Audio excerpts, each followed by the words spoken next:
Is it going to be a real good car or just a front-wheel drive commuter with the facade of being a sportier vehicle? Is it just going to be one of these tech marvel vehicles again? I don't know about everybody else. I'm getting tired of new cars just being nothing more than, well, I mean, what are they? A tablet, an infotainment system. That is what the big review on anything and everything with cars has been now. I'm hoping all this newer stuff that Toyota's coming back. There's rumors of the MR2 coming back with Toyota. I hope Toyota's not making the mistake like everybody else with, hey, it's a giant tablet that controls everything. The whole review of a vehicle, if you will, isn't so much the vehicle or the reliability or the drivetrain or what it's got or what it can do or where it can get over. It's all about, hey, what kind of giant tablet's in the center of your dash to stare at? From Olympic City and the home of Pikes Peak, this is the Automotive ADHD Show with Matt West.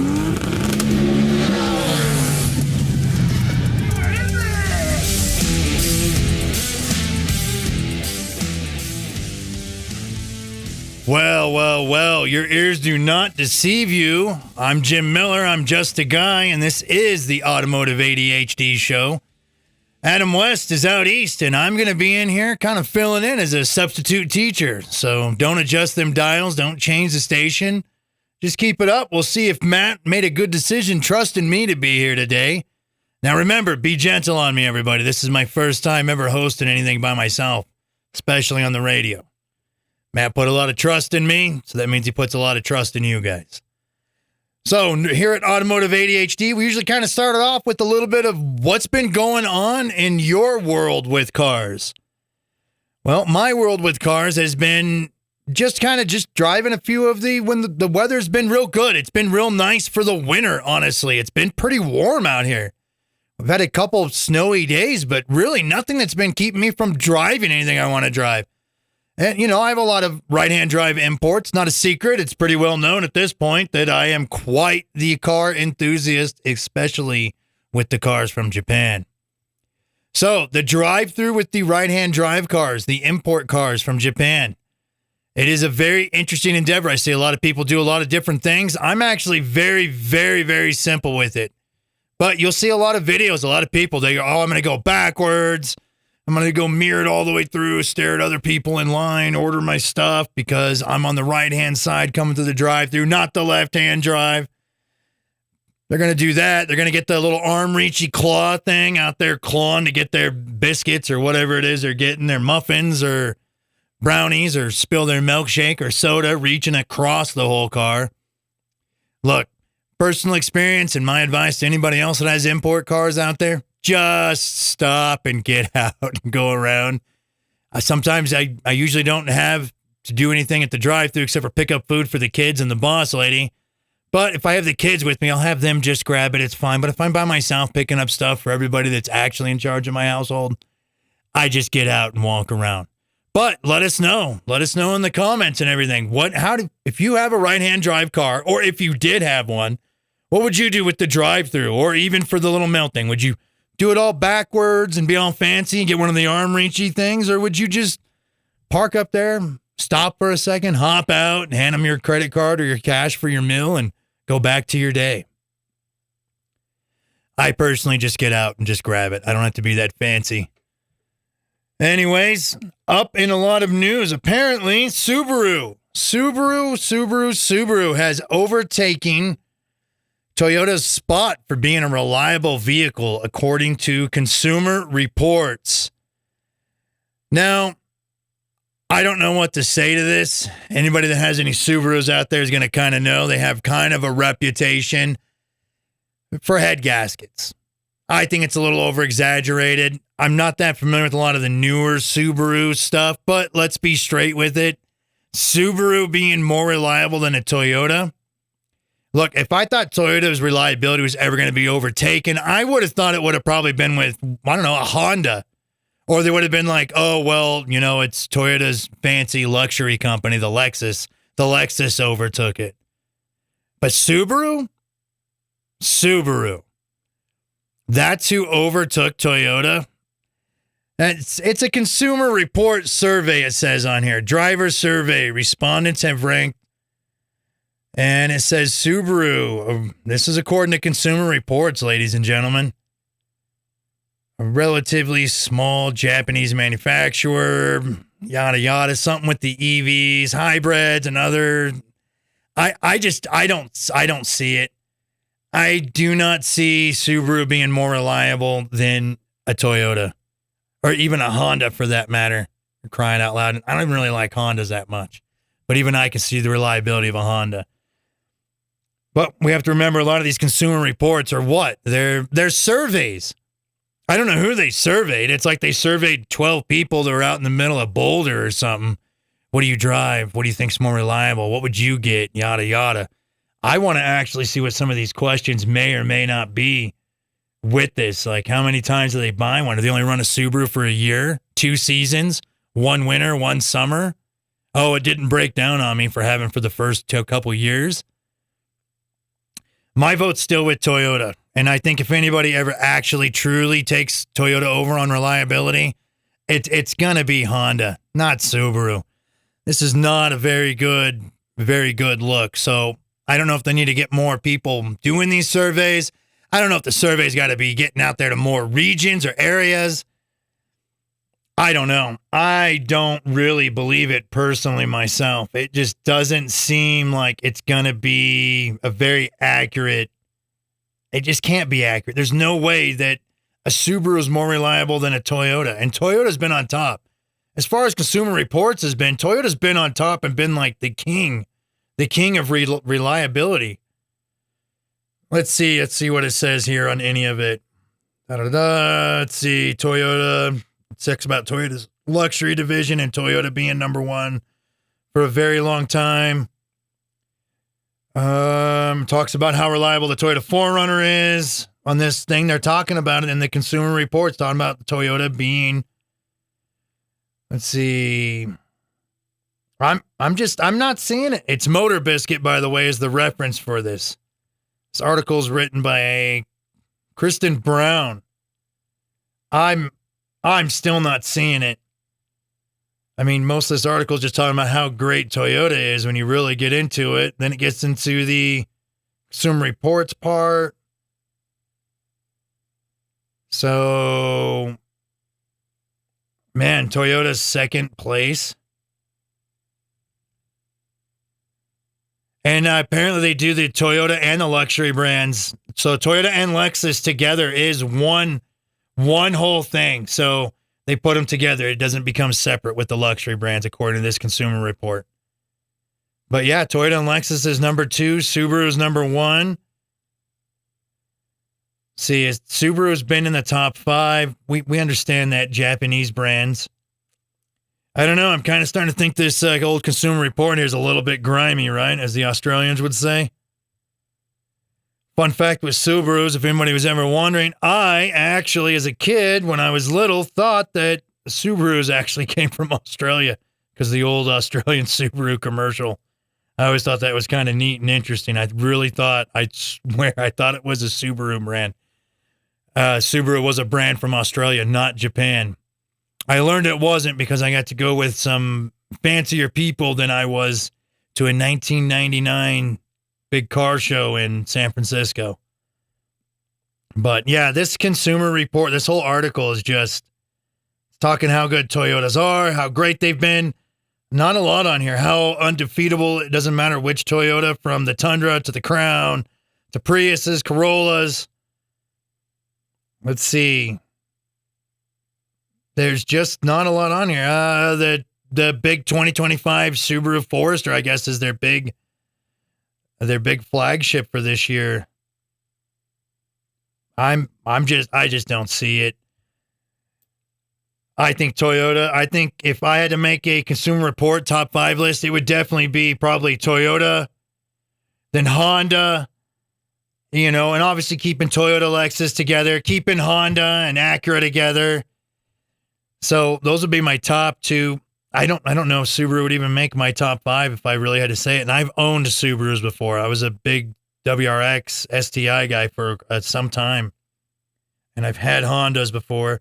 Don't really like the Nissans. I don't find them to be that reliable since the 90s. Yeah, there's just not a lot on here. I don't think let us know what you think. I don't think Subaru is the most reliable vehicle there is. I think this is a terrible consumer report. I don't know who they were surveying. Everybody else must have been at work or something when they were doing it. I don't know. I'm not sure.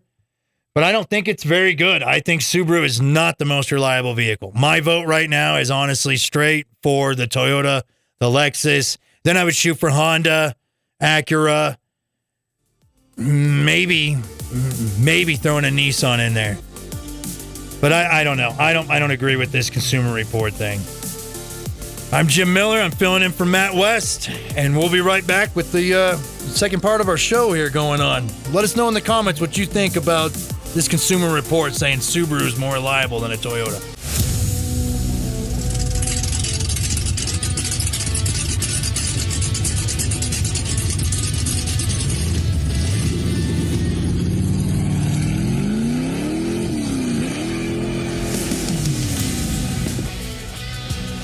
Well, welcome back. I'm still Jim Miller. I'm still just a guy. Matt West is still out east, and here I am substituting in here for the show for him. So keep those exhaust noises coming in for us. Send those in to Matt. Let us know what you think with everything online. Send in your comments and feedback. We always do enjoy that. But welcome back. Automotive ADHD. I immediately know this is the Batmobile. Adam West, just incredible. So up on the dash is the detectoscope, and there are just all kinds of crime-fighting tools that Batman and Robin would use are here present. And number 2 sale of the day so far. This is a pretty faithful recreation of the original. It's now the number 1 sale of the day so far. We're at $180,000. Number 1. Adam West and Burt Ward live forever in this car. 200. This be 200. 200. 200. Now you notice we've got multiple bidders. We got somebody on the telephone. We got somebody on the floor. We're at $200,000 for a Batmobile. You got it.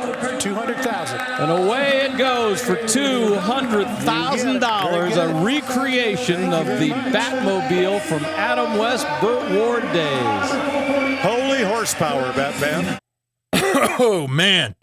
Your ears did not deceive you. That was a Batmobile from Barrett Jackson that sold for $200,000. Now, most of us would be like, that is a lot. That is a lot for a Batmobile. But let's not forget, if I remember correctly, the original sold for over $4 million. So this Batmobile at the Barrett Jackson, right? This was let's see, it's a recreation of the 1960s Batmobile. It's actually a 78 tribute recreation from the original Batmobile mold.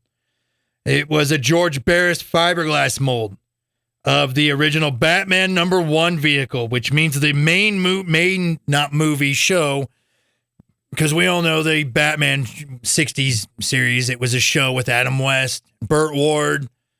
So this was that's insane though to me, to build a replica of a movie car and for it to sell that much. I guess I can see why to a point, built off the George Barris fiberglass mold. But that is insane. That was at the 2024 Scottsdale Fall Auction, the Barrett Jackson, the Barrett Jackson auction. That's insane. $200,000 for a Batmobile. A Batmobile, ladies and gentlemen. That is phenomenal. I mean, I like that series. And I liked movie cars. So a little bit of just because... Just to kind of go off with that right there and keep on the topic somewhat related, if you will. What got everybody into cars? I was talking to different eras and different generations of car people. Some of the youngers, it's different stuff than like me. I mean, what got you into cars? Was it a movie? Was it a show? Was it just some car? Was it a car a family member had? What was it? I want to know. Matt's not here, but I know Matt West would want to know as well. What got you into cars? What has got you listening to anything and everything about cars? Driving cars, building cars, having cars. A fan boy or girl, fan man or fan lady of vehicles and cars. What got you into cars? I want to know. We all want to know. All of us at Automotive ADHD want to know what got you into cars. So if you're on Spotify or the YouTube or the Facebook, any of that stuff with the Automotive ADHD, write in there and tell us what got you into cars, what made it just that thing in your life that you enjoy and like, what made it your work away from work, your stress away from stress. I know with me, and mine's probably kind of goofy what got me into cars, is actually, well, it was Transformers, GoBots, kind of a slash there. More Transformers, though, because they turned into cars. I thought that was awesome. And actually Hot Wheels way before that.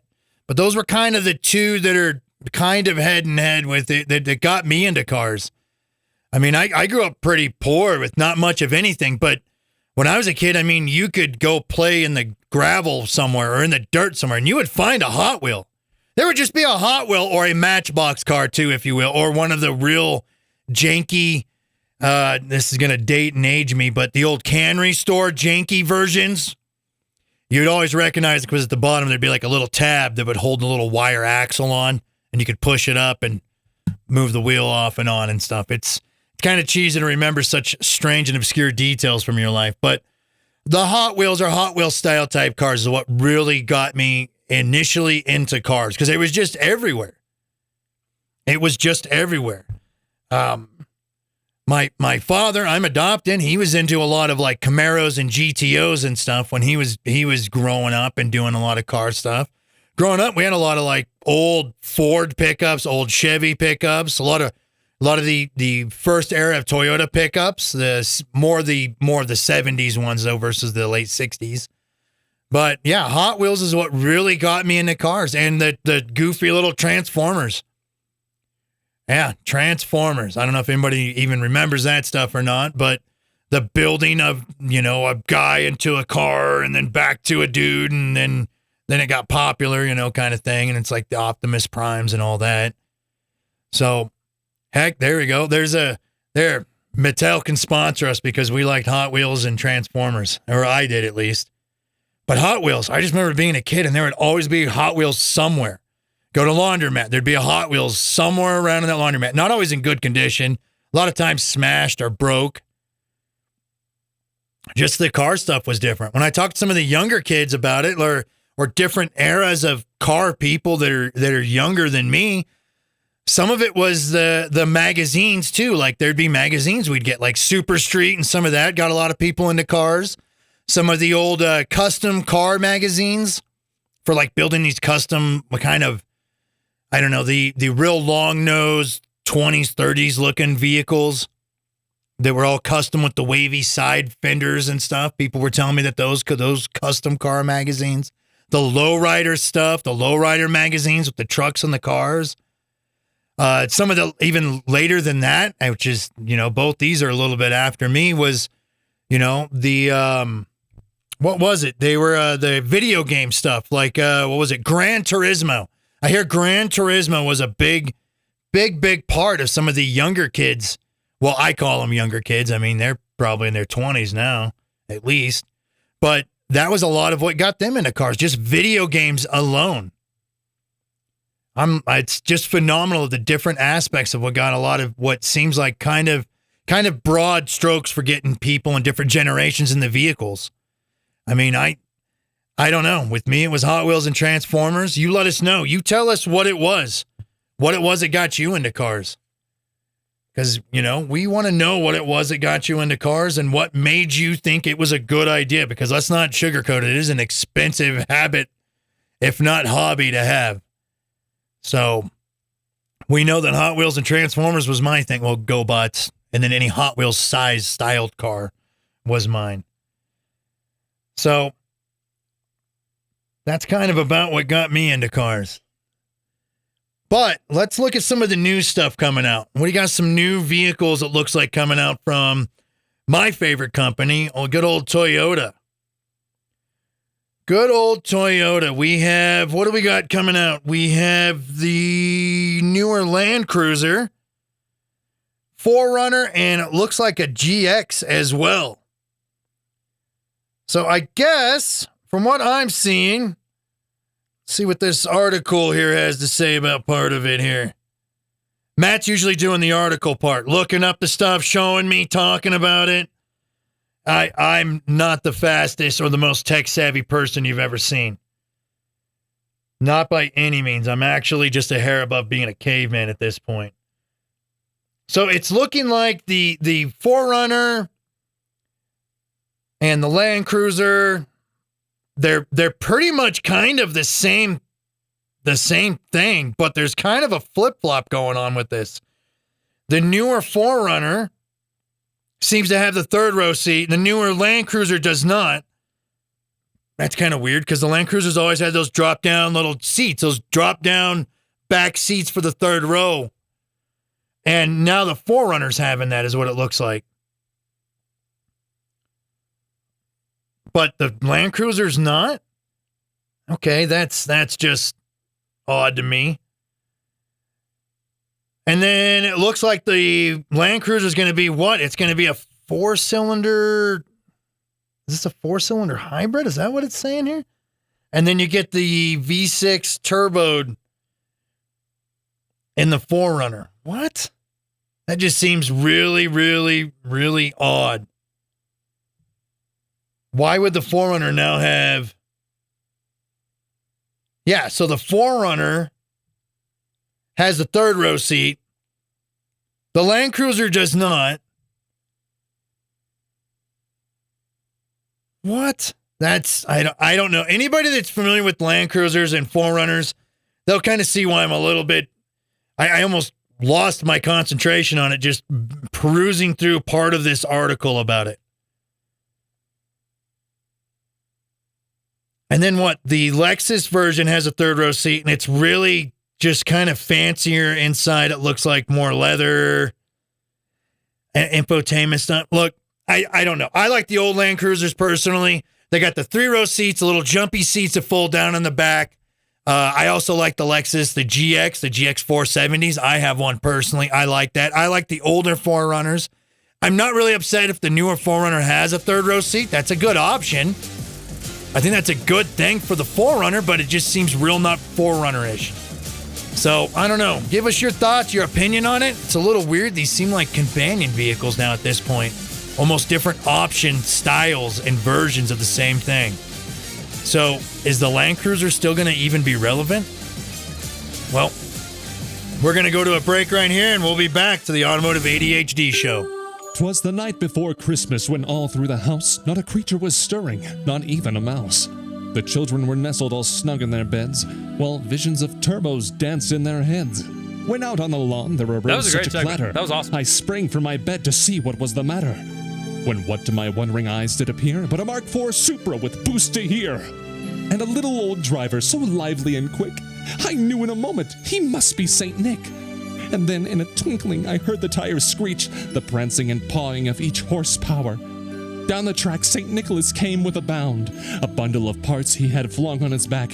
He spoke not a word, but went straight to his work, and filled all the stockings with speed parts and more, for the children would not have to return the core.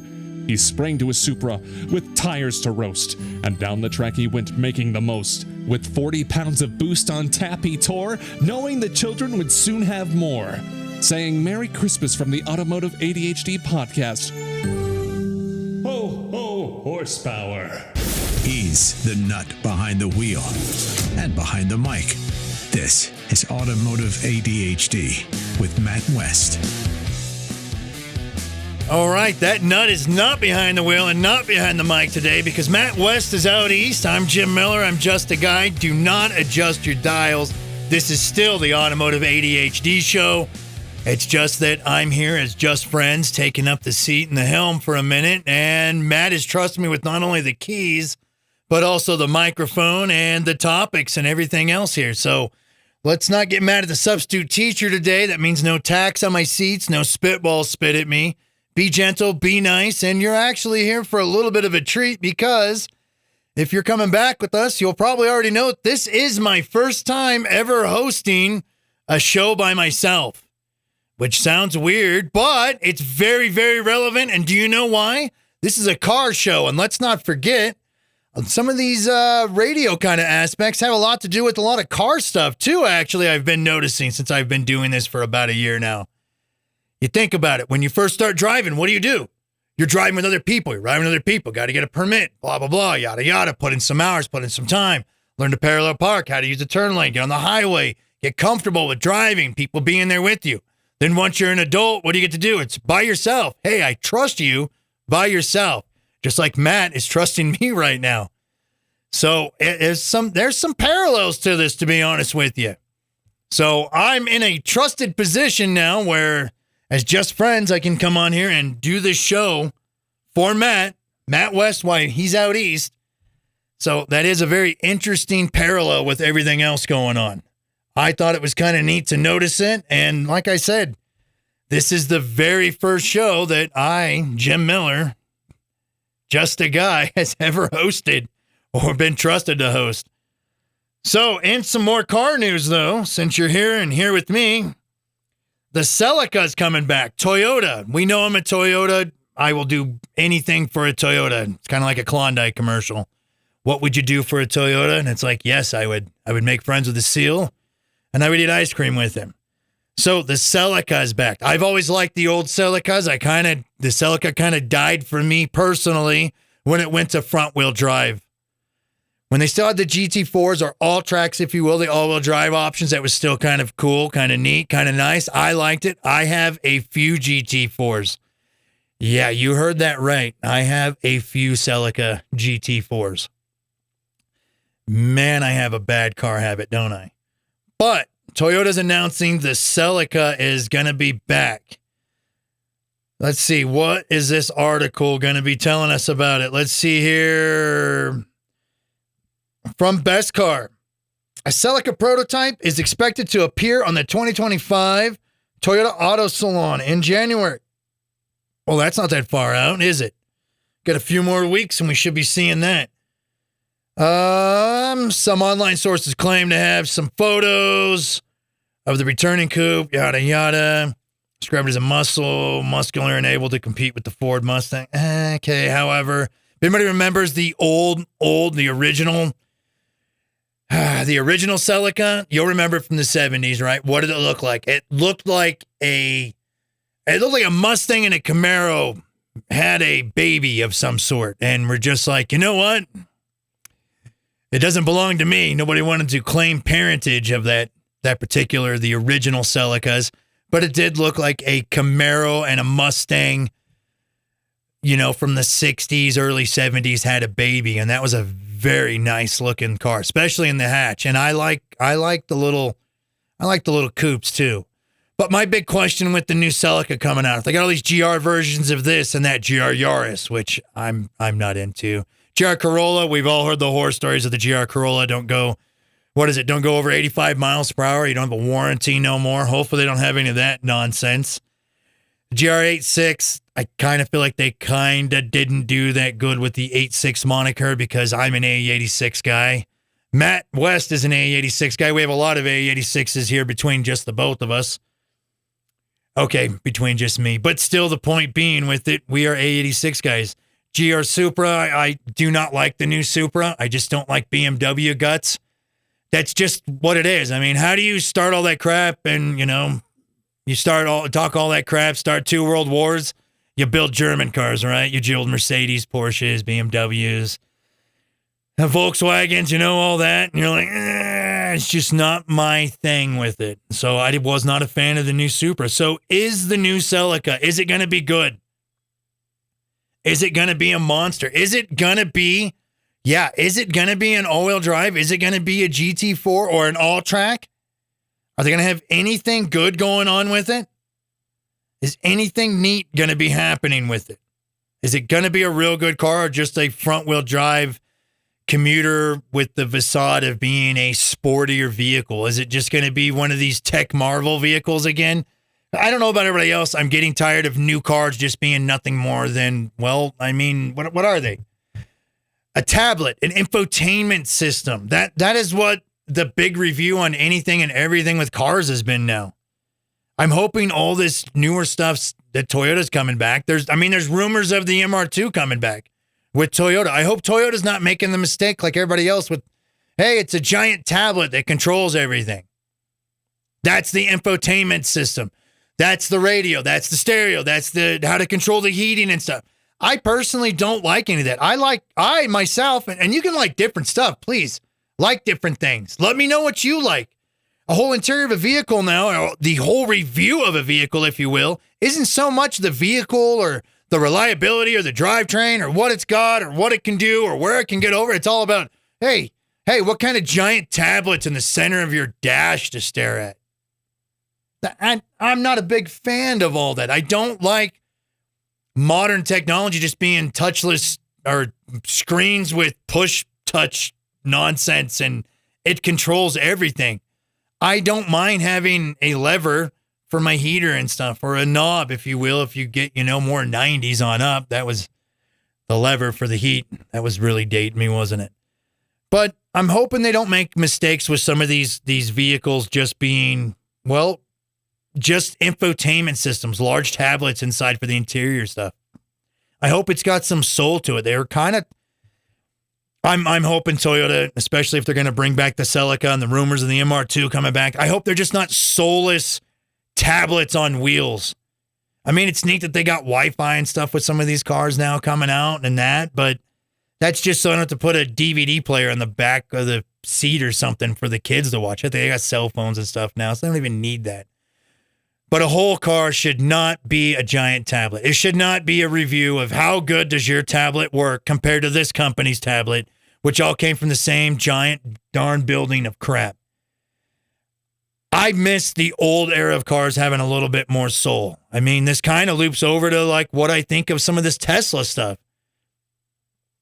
I have a friend and a neighbor also that have Teslas. I don't like them. They look like computer mouses with wheels on them. They just look soulless. They don't do anything for me. These newer cars just ain't doing much for me. I'm sorry, guys. When it's just a tablet, a touchscreen, and it just is a soulless looking machine that has limited human interaction, it just doesn't do it like I don't feel connected to it. I don't feel like there's any soul to it. I don't feel like anybody even really cared when they designed or built a lot of this new stuff. So I'm really hoping this next set of cars that's coming up just around the corner for our, 2025's around the corner. I mean, I'm hoping they're good cars. I'm hoping there's some soul brought back into it. I hope the new Toyota Celica, I hope it's got some soul and it's got a little bit of ump to it. There's supposed to be a new Supra coming out too. Same thing. I don't even care if it's a car brand I don't like, okay? But just a little bit of out there for everybody with the cars, all these car companies. Put some soul into it. Put some effort into it. Put some care or concern. Make me a non-soulless machine. All right? What do you guys think? Is everybody else out there kind of getting a little bit tired of, hey, the whole interior is a giant tablet.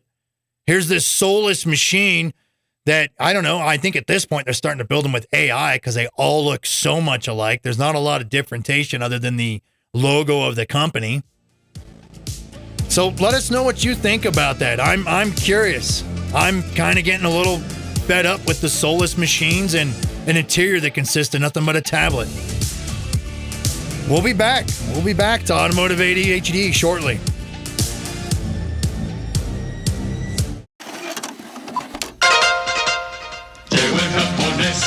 Toyota Corolla, bonito como el sol y jala como un campeón. Tracción delantera, independiente suspensión.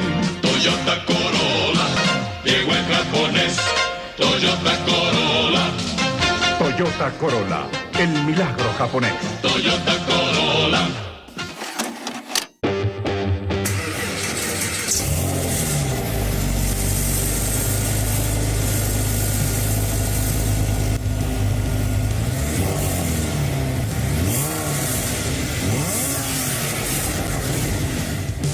Ooh, we know what those sounds are, don't we? So those sounds, those startup exhaust sounds, the sounds that you, the people that even make the show possible, send in. Now, Christmas is coming up. Kind of a little touch and a bass. Let my people build. I think if Jesus was alive today, he'd be a car guy, and that's what he would say. I'm pretty certain I'm right. So if you were here for part of the last segment, I'm Jim Miller. Matt West is out east, and I am substitute teachering for him today. So, this is my first time ever hosting any show by myself, and it is what it is, and we're doing this. We're making it happen. So, welcome back, everybody. So, if you were here for the last part, you would have known that before the break, I was discussing how most cars have become nothing more than soulless tablets on wheels. And I just don't really care or like for that. And I do want everybody else's feedback on that just a bit. And let us know. Let us know what you think. I also think with it, it's just a tablet on wheels and so soulless, it's annoying. Where's the rest of the car? Give me some substance. Give me a bit here. Give me some stuff going on. Oh, so in other car news, though, we got what? Nissan's not having a very good time. Nissan is definitely not having a very good time.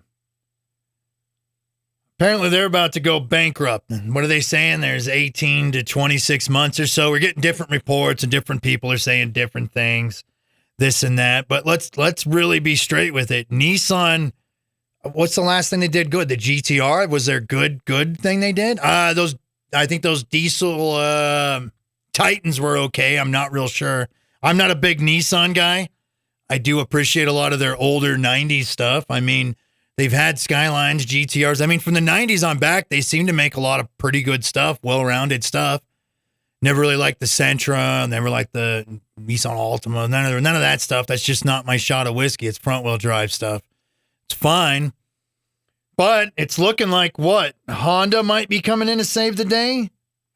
Honda might be buying some shares. Renault shares, I think, is who it is. Let's see. Nissan Motor Co. It's fighting for its life again. This isn't the first time that they've been close to bankruptcy. This does not mean that Nissan will disappear and go away forever. After weak sales in the U.S. and China, triggered huge losses that left top brass with little choice but to cut jobs. So they've been cutting a lot of jobs over there at Nissan. Let's see. According to the research, Nissan market share is at its lowest level in the past 5 years, sitting at 5.6%, a 1.9% point drop within the period.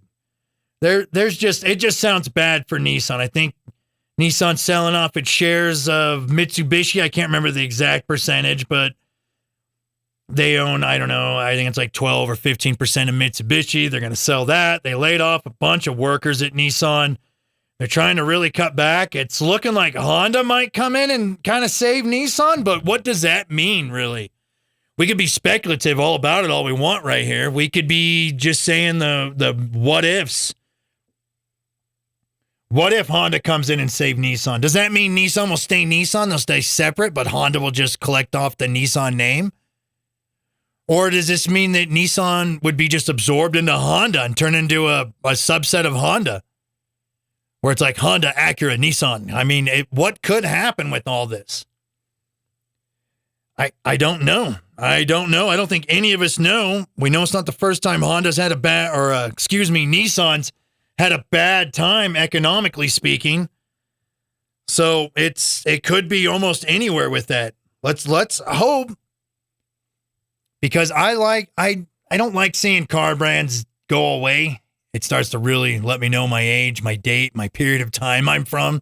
Because if I can start saying, I remember when Nissan was around, it's like right now saying, well, I get to already say, I remember when Datsun was around. So I guess I just have to do a Datsun thing again.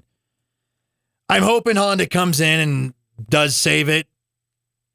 I guess I wouldn't really have a problem personally if it was nothing more than the,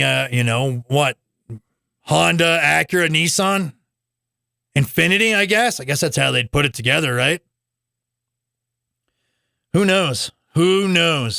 I do have to say, though, all the Z cars are great from Nissan. They are. Datsun, Nissan, all the old Z cars. Heck, the 180s and 240s and stuff, they're good cars too. I mean, Nissan has some good stuff. Just not my shot of whiskey, to be honest with you. I kind of think that what might have killed Nissan was, let's see, they were having the new Z, right? The new Z was coming out. They were talking, $30,000, right around this price range. You can get a manual transmission, what was it, V6, twin turbo, blah, blah, blah. You're like, wow, forced injection, rear-wheel drive, Nissan, $30,000. But it turned out just like the Supra stuff, right? Overpriced, dealership markups, a whole bunch of extra stuff. And that's another thing I think killing some of these companies, this dealership markup on particular models and makes. It's just insane. That should never, ever be a thing. So if you're out there purchasing these vehicles with the markups, I have to say, I think in the words of Mr. T, I pity you, fool. Right? I pity the fool. This is just ridiculous. Don't be an idiot. Don't do that. That's the dumbest thing I've ever seen. I'm going to go pay a whole bunch extra for a car because a dealership said so. If you guys just don't buy them, these dealership markups go away. That's what ruined the new Z for me. I was actually interested in buying one, and then it's way overpriced. The Supra stuff, I wanted to check it out. Same thing, way overpriced. You know, it's just these dealership markups, I think, help kill a lot of these car brands. So when they do, when a car brand does come out with something that's worth a shake, the new Z was worth looking at. Nobody sugarcoat it. I don't care what brand vehicles you're into or anything. It was something to look at. It was kind of that classic model. Manual, rear-wheel drive, forced induction. Let's go. Bam. Forced induction is just kind of a bonus. That's like putting a cherry on top of your banana split. It just cheers you up. You're like, oh, okay, nice. I was fine with NA and rear-wheel drive and manual transmission. I was happy with that, but thanks for the extra. It's just killing it. Anytime something with any kind of soul or anything made to it, and we know the new Z was just based off what the 350Z, the 370Z, platform. It was kind of based off that. Facelift, a little bit better, a little more analog, which was fine, but then there was just markups on it. So did that help kill Nissan? I think it did. You guys let us know. Let us know what you think about it. Was anybody else interested in the new Z, the new Nissan Z? I wanted to see it. I was like, man, I want to go look at it. It's nice. It's slick. It's got that good wedgie shape to it. It's looking nice. The platform's already kind of, it's proven and true. It works. I wasn't a big fan of the 350 or 370Z personally. I liked the way they looked. I didn't like the heart of it. I didn't like the engine. I just didn't like that V6 that was in there personally. It just wasn't my thing. And I'm not a big Nissan guy, so it's not really for me. But the new Z was looking great. It was just phenomenal. I mean, what do you guys think? Let us know. If you're on the Spotify, the YouTube, the Face page, it's fine. Whatever all that stuff is. Right. Tell us what you think. Am I all by myself with this, thinking that some of these dealership markups probably killed a lot of these cars? Anytime I come out of a vehicle that might have some soul. Look, I don't like the drivetrain in the new Supra, but it seemed like something they were trying to do something with. Somebody cared enough to take a shot at it. Dealership markups there when that came out. New Z, dealership markups.